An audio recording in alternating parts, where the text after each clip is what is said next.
ऐसे करके तमाम क्वेश्चंस भी सुनते रहते हैं, अफवाहें भी सुनते रहते हैं और कुछ समझ में नहीं आता आखिर ये सारी चीजें हैं क्या, मेरिट क्या है, इसमें नंबर क्यों मैं ज्यादा लेके आऊं, कैसे बनूं।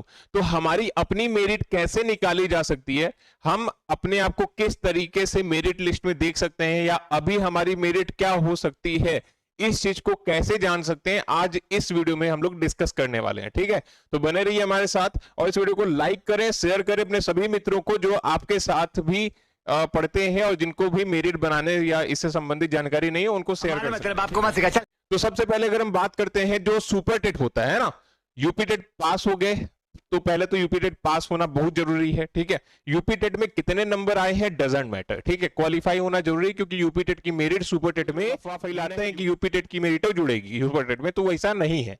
ठीक है, अब देखो शिक्षक भर्ती की बात करते हैं यानी सुपर टेट की बात करते हैं, तो आपको मैं बताऊं कि पिछले दो भर्तियां आ चुकी हैं, एक 68,500 करके, एक 69,000। ठीक है, अब जो 69,000 लेटेस्ट की बात करते हैं उसमें सबसे पहले कट ऑफ की बात करते हैं, ध्यान से सुनना, एकदम एक एक पॉइंट बहुत इंपॉर्टेंट होने वाला है। ठीक है, तो अगर हम उसमें कट ऑफ की बात करें तो कट ऑफ कितनी गई थी, तो कट ऑफ गई थी 65% फॉर जनरल स्टूडेंट्स, ठीक है, और 60% ओबीसी एससी एसटी के लिए। ठीक है,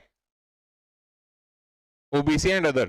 ठीक, इसका मतलब क्या है, इसका मतलब है कि 150 क्वेश्चन आता है, 150 क्वेश्चन का 65% लगभग 97 क्वेश्चन होगा, और 150 क्वेश्चन का 60% आपका होगा 90, यानी जनरल स्टूडेंट्स को सुपर टेट में मिनिमम 97 नंबर लाना जरूरी ही हो जाता है। ठीक है, अभी मैं मेरिट पे नहीं आया हूं, अभी सिर्फ कट ऑफ की बात कर रहा हूं, यानी इतना आपको लाना ही लाना है, इतना नहीं लेके आएंगे आपका 100% भी हाई स्कूल इंटर में है तब भी कोई फर्क नहीं पड़ता, फेल हो जाएंगे, नहीं रुकेंगे। ठीक है, तो मिनिमम आपको कट ऑफ इतना रहना था, 69,000 में ये था। ठीक है, अब कंपटीशन बढ़ रहा है, अब ये नहीं कह सकते कि आगे कितना कट ऑफ रखे, लेकिन फिलहाल हम इसी पे चलते हैं।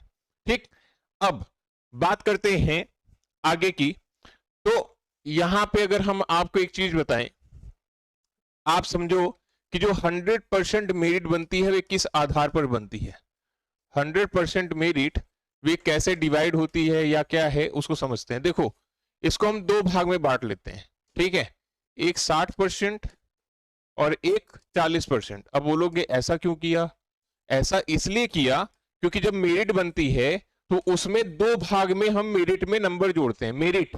ठीक है, मेरिट मतलब समझ रहे हो, सुपर टेट देने के बाद वाली सिचुएशन होती है। अभी क्यों समझ रहे हैं हम लोग, अभी हम लोग इसलिए समझ रहे हैं क्योंकि आप अपना एकेडमिक वगैरह का परसेंटेज देखेंगे, उसके बाद अपने अनुसार समझेंगे कि हमें सुपर टेट में कितनी मेहनत की जरूरत है, या हमारी क्षमता इतने तक की है तो क्या इतने में हम निकाल लेंगे कि नहीं निकाल लेंगे, इसलिए पढ़ रहे हैं इस वीडियो को। ठीक है, ध्यान से समझिए, 60% जो होता है वे एस्टेट के लिए होता है, यानी सुपर टेट के लिए होता है, अर्थात 150 में से आप जितना परसेंट लेके आएंगे उसका 60% जुड़ता है सुपर टेट का। ठीक है, मेरिट में 40% क्या है, 40% है एकेडमिक, अर्थात इस 40% के अंतर्गत कौन कौन सी चीजें आएगी, विद एग्जांपल मैं समझाऊंगा, ध्यान से समझिए। ठीक है, 40% के अंतर्गत आपकी आएगी 10th की, ठीक है, उसके बाद 12th की, ठीक है, उसके बाद आपके ग्रेजुएशन की, ठीक है, उसके बाद आपने अगर बीटीसी किया है, बीएड किया है या डीएलएड किया है, ठीक है, उसकी मेरिट बनती है। ठीक है, इतनी सबकी 10-10%, यानी 10% आपका हाई स्कूल का नंबर लेंगे, 10% 12 का, 10% ग्रेजुएशन का और 10% बीएड बीटीसी या डीएलएड का। अब ये 10% निर्धारित कैसे होगा ये भी समझना है हमें। ठीक है, अब अगर ध्यान से समझेंगे, मैं सपोज करता हूं कि एक बच्चा जिसका नाम क्या है राहुल, जिसका नाम क्या है राहुल, एग्जाम्पल, राहुल ने कक्षा 10 में, ध्यान से सुनो, बिल्कुल एकदम ध्यान से सुनना है, आपको अपनी मेरिट समझ में आएगी। यहां मैं राहुल का एग्जांपल रख रहा हूं, आप अपना एग्जांपल रख के कैलकुलेट कर सकते हैं, पेन कॉपी लेके बैठ सकते हैं, इसको नोट कर सकते हैं। ठीक है, और अपने आप को देख सकते हैं कि हमको कितनी मेहनत करने की जरूरत है। एक बच्चा है राहुल, उसने हाई स्कूल में 75% नंबर पाए थे, कितने, 75%। हाई स्कूल में उसका कितना था, 75%। एग्जाम्पल दे रहा हूं, उसने 12th किया और 12th में उसने कितने नंबर पाए, 65%। ठीक, उसने ग्रेजुएशन किया, ग्रेजुएशन में उसके नंबर आए 60%। उसके बाद बीएड बीटीसी किया, उसमें काफी अच्छा था उसका, तो उसने 80% कर लिया। ठीक है, यहां तक चीजें क्लियर हुई।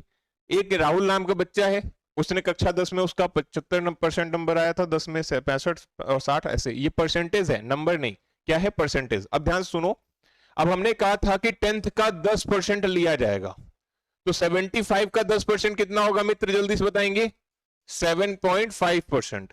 ठीक है, इसी तरीके से 65 का क्या होगा, 6.5, 60 का कितना होगा 6.0, 80 का कितना होगा 8.0। सबको जोड़ दो जल्दी से जोड़ो, बताओ 7.5 और 6.5 पहले जोड़ेंगे तो 8 6 14 ये हुआ। ठीक है, 8 6 14, 14 6 20 8 28, तो यहां पे इसका कितना बना, ये 28 बन गया, 80.0। क्लियर है, यहां पे पॉइंट पॉइंट का नंबर जोड़ा जाता है, 80.0 यहां तक बन गया। अब ये हुई इसकी एकेडमिक मेरिट। ठीक है, अब कभी आपसे कोई पूछेगा कि राहुल की एकेडमिक कितनी होगी, तो राहुल की एकेडमिक है 28। ठीक है, राहुल की एकेडमिक कितनी है 28, ये चीज है। इसी तरीके से आप अपनी एकेडमिक निकाल सकते हैं कि आपके एकेडमिक में कितने नंबर है, ये होता है एकेडमिक। परसेंटेज अपना निकालिए, सबका 10-10% निकालिए इस तरीके से। अब आते हैं सुपर टेट में। अब अगर मेरी एकेडमिक है 28, ध्यान से सुनो, अगर मेरी एकेडमिक क्या है या राहुल की एकेडमिक क्या है 28 है, तो उसको सुपर टेट में कितने नंबर लेके आने चाहिए। चलो एक एग्जांपल देते हैं। ठीक है, माना कि जो राहुल था वो बहुत मेहनती छात्र था और वो सुपर टेट में कितने नंबर लेके आया, बहुत मेहनत किया, लेकिन कह सकते हैं कि साधारण तौर पे थोड़ी सी किस्मत खराब थी। कितने नंबर लेके आया, 105 नंबर लेके आया है। कितने में से, 150 में से। 150 नंबर का पेपर होता है, उसने कितने नंबर लेके आया, 150 नंबर लेके आया। कौन, राहुल। अब 150 में से 105 नंबर लेके आया है, तो इसका मतलब इसने कितने परसेंट बना लिए, 70% बना लिए। कितने परसेंट बोलो, 70%। ठीक है, 15 सत्ते 105 होता है, तो यहां पर कितना बना लिया उसने, 70%। ठीक है, चलो 70% तो बना लिया। 70% का यहां पर कितना परसेंट लिया जाएगा, ध्यान सुनो, 60%। ठीक है, एकेडमिक क्या थी, डिवाइड थी, तो 70% का कितना परसेंट लिया जाएगा, 60% लिया जाएगा। तो 70% का 60%, तो 70 का 60%, प्रतिशत का मतलब होता है ये 60। ठीक है, तो 0 से 0 कटा, 0 से 0 कटा, 7 छंग 42। ठीक है, अब इसका मतलब हुआ कि उसकी सुपर टेट में जो मेरिट के लिए जो अंक आएंगे भी कितने आए, 42 आए। बोलो क्लियर है यहां तक। उसने एकेडमिक में 28 नंबर पाए थे, सुपर टेट में 42 नंबर पा गए। तो अब उसका जो कंप्लीट होगा, यानी सुपर टेट में जो मेरिट बनेगी कुछ इस आधार पे बनेगी कि 42 + 28 जोड़ा टोटल कितना आ गया, तो जोड़ा हमारा कितना आ गया, 30 आ गया, सॉरी 70 आ गया। ठीक है, कितनी बनी, 70। तो ये उसकी मेरिट हुई, एक्चुअल मेरिट। ठीक है, इसकी, राहुल की। अब इस आधार पर आप अपना मेरिट देखिए कि कितना है। अब बात करते हैं कि 69,000 में कितनी मेरिट गई थी, कहां तक सिलेक्शन हुआ था। ठीक है, जहां तक मेरा ख्याल है कि 69,000 की जो भर्ती थी, जिसमें 70 के ऊपर, ठीक है, 70 के ऊपर जिनकी मेरिट बन रही थी उनका सिलेक्शन हो रहा था। ठीक है, 70 के ऊपर जिनकी मेरिट बन रही थी उनका सिलेक्शन हो रहा था। इस बार क्या यही होगा, ऐसा नहीं कह सकते। क्यों, क्योंकि कंपटीशन बढ़ रहा है, नए बच्चे आएंगे, नए बच्चों में 10th 12th का परसेंटेज भी बढ़ा हुआ है। ठीक है, आप जानते ही हैं कि उत्तर प्रदेश में 10th 12th का परसेंटेज बढ़ा था। ठीक है, 2014-15 के बाद से। ठीक है, तो परसेंटेज भी बढ़ा है।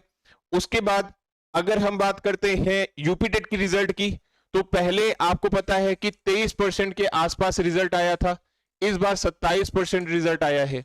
यूपी टेट में भी नंबर बढ़ेंगे, यानी लोग बढ़ेंगे। तो पहले 23% था, इस बार 27%, यानी लोग बढ़ रहे हैं, कंपटीशन बढ़ रहा है, तो यहां पे मेरिट भी बढ़ेगी। साथ ही साथ अगर यहां पर बच्चा 105 नंबर लेके आया हुआ है, तो यहां पर 42 अंक बनता है। ठीक है, अब यहीं पर हम बात करते हैं, आपने सुना होगा बहुत लोगों से कि बच्चा 120 प्लस लेके आओ, 125 प्लस लेके आओ, तो चलो उस पर ही बात करते हैं। अगर यही राहुल, ध्यान से सुनिएगा, अगर यही राहुल सुपर टेट में 120 नंबर लेके आता, ठीक है, सुपर टेट में 120 नंबर लेके आता, तो इसका मतलब वो कितना परसेंट लेके आया, 80%। बोलो क्लियर है, और 80% का 60% निकालेंगे तो कितना बन गया, 8 छंग 48। अब यहां पे 48 और 28, अब यहां पे देखो 48 प्लस 28, अब इसको जोड़िए तो कितना हो गया 76। ठीक है, कितना बना 76। अब ये लड़का 76 मेरिट लेके